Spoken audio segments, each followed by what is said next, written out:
Safari. C'est un hélicoptère acheté en kit aux États-Unis et monté par moi-même. Le montage dure à peu près 1 an. Il faut 800 heures à 1000 heures à peu près de travail.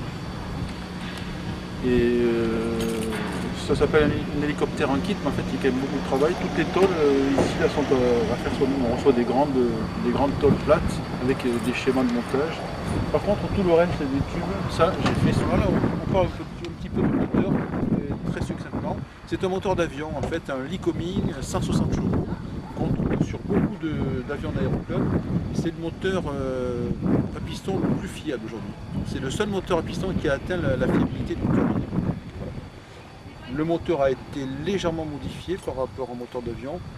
Le carter d'huile a été déplacé. Alors voici donc le tableau de bord. Alors pour le tableau de bord, il n'y a aucun plan et chaque constructeur est libre de faire ce qu'il veut. En général, les gens aiment bien cette forme haricot plutôt qu'une forme carrée. Et les instruments de bord, ce sont les instruments de bord minimum qu'on trouve sur tout avion d'aéroclub, c'est-à-dire un compteur de vitesse, un badin, un compte-tour, une radio et puis juste des petits boutons pour mettre en route. C'est à peu près tout. Et ça suffit largement pour faire voler. Donc la mécanique principale de l'hélicoptère, c'est un bipale.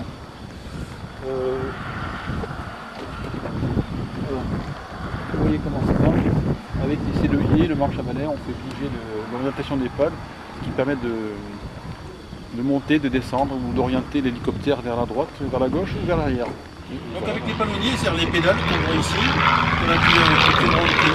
on fait bouger le rotor, l'angle d'incidence du rotor arrière pour faire pivoter l'hélicoptère. Ce qu'on voit, c'est une espèce de détecteur de vibrations qui permet de mesurer les vibrations.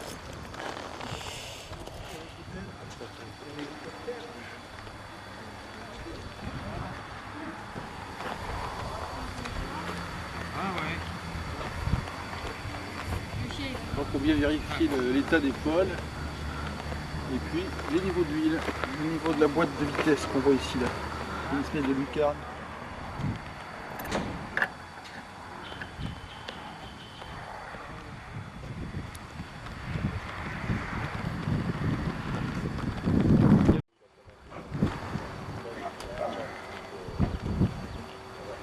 On marquerait des beaux sièges en cuir.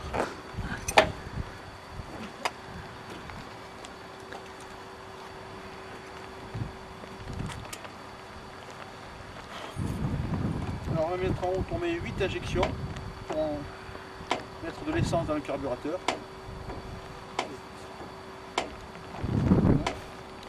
Et 10. Il fait qu'il n'y a personne derrière.